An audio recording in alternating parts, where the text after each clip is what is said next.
அனைவருக்கும் வணக்கம். இது உங்கள் தமிழ் பங்கு மார்க்கெட். நான் உங்கள் அருள்.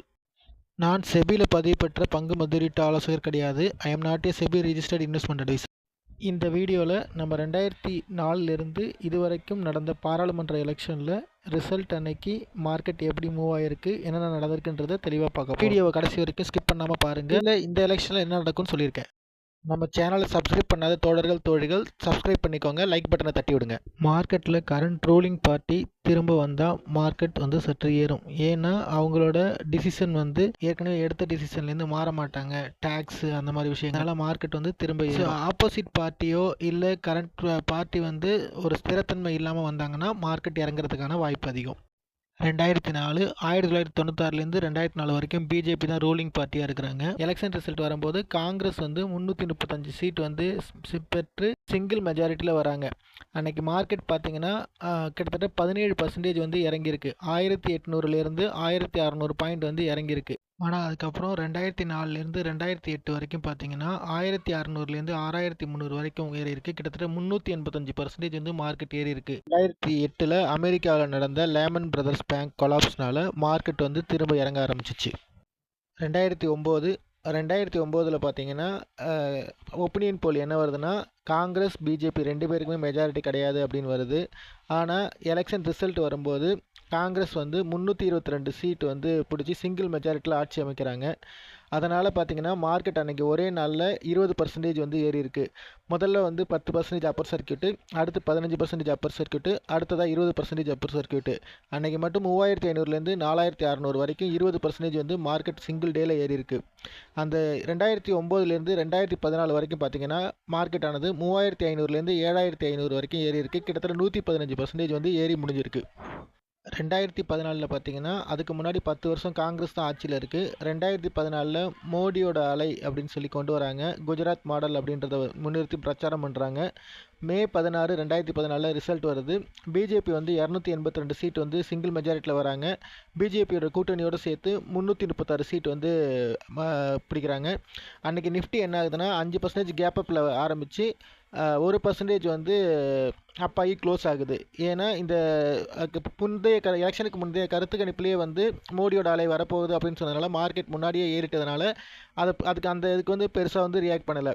2014லேருந்து 2019 வரைக்கும் 7200லேருந்து 12000 வரைக்கும் மார்க்கெட் ஏறி இருக்குது. 2019 மே 23 எலெக்ஷன் ரிசல்ட் வருது. அன்றைக்கி பார்த்தீங்கன்னா நிஃப்டி கேப் அப் ஆகி 12000 ஓப்பன் ஆகிட்டு 5% கேப் அப்பில் ஓப்பன் ஆகிட்டு க்ளோசிங்கில் பார்த்தீங்கன்னா 11650 0.5% டவுனில் ஒர்க் க்ளோஸ் ஆகுது. ஏன்னா எக்ஸிட் போல் பிஜேபி தான் சிங்கிள் மெஜாரிட்டி வரும் அப்படின்னு சொல்லியிருந்ததுனால அதுக்காக மார்க்கெட் ஏறி இருந்தது. ரிசல்ட் வந்தோன்னே மார்க்கெட் இறங்க ஆரம்பிச்சிருச்சு. 2019லேருந்து 2024 இந்த வீடியோ ரெக்கார்ட் பண்ணுற இன்றைக்கி வரைக்கும் மார்க்கெட் 11650லேருந்து 23000 வரைக்கும் ஏறி இருக்குது. ஆல்மோஸ்ட் 205% மார்க்கெட் ஏறி இருக்குது.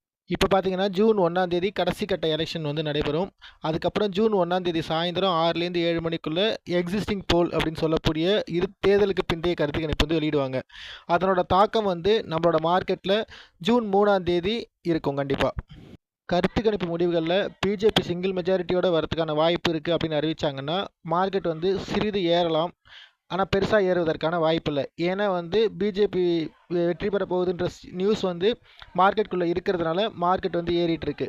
அதனால் அடுத்து பிஜேபி அதன் கூட்டணி கட்சிகளோட வெற்றி பெற்ற ஆட்சி அமைக்க வாய்ப்பு இருக்குது அப்படின்னு கருத்து கணிப்பு வந்துச்சுன்னா மார்க்கெட் கண்டிப்பாக இறங்க ஆரம்பிக்கும். ஒரு 5% கிட்ட இறங்குறதுக்கான வாய்ப்பு இருக்குது. அந்த 5% இறங்குறது ரிசல்ட் வந்ததுக்கப்புறம் இறங்குதா இல்லை கருத்து கணிப்பு முடிவுகளை மார்க்கெட் ஏற்றுக்கிட்டு இறங்குதா அப்படின்றத வெயிட் பண்ணி பார்க்கணும். அடுத்ததாக காங்கிரஸ் சிங்கிள் மெஜாரிட்டியில் வருது அப்படின்னா கண்டிப்பாக மார்க்கெட் ஒரு 5% இறங்கும். அடுத்து காங்கிரஸ் அதன் கூட்டணி கட்சிகளோட சேர்ந்து ஆட்சி அமைக்கிறதுக்கான வாய்ப்பு இருக்குது அப்படின்னு வந்துச்சுன்னா மார்க்கெட் ஒரு 5 to 10% கண்டிப்பாக இறங்குறதுக்கான வாய்ப்பு இருக்குது. அடுத்து பார்த்திங்கன்னா காங்கிரஸுக்கும் மெஜாரிட்டி கிடைக்கல, பிஜேபிக்கும் மெஜாரிட்டி கிடைக்கல, மாநில கட்சிகளோட சேர்த்து தான் ஆட்சி அமைக்கணும் அப்படின்னு வந்துச்சுன்னா கண்டிப்பாக மார்க்கெட் ஒரு 10 to 15% கரெக்ட் ஆகிறதுக்கான வாய்ப்பு இருக்குது. தேர்தல் முடிவு கருத்து கணிப்பில் சொன்ன மாதிரியே வந்துருச்சு அப்படின்னா மார்க்கெட் பெருசாக ரியாக்ட் ஆகாது. கருத்து கணிப்பு முடிவுகளுக்கு ஆப்போசிட்டாக வந்துச்சுன்னா மார்க்கெட் பெருசாக ஏறவோ இறங்கவோ செய்வோம். அதனால் கவனமாக செயல்படுங்க. தற்போதைய மார்க்கெட் பார்த்தீங்கன்னா ஆல் டைம் ஹையான 23,000 தொட்டு ட்ரேட் ஆகிட்டு இருக்குது. மார்க்கெட் அப் ட்ரெண்டில் இருக்குது. அதனால் கொஞ்சம் கவனமாக இருங்க.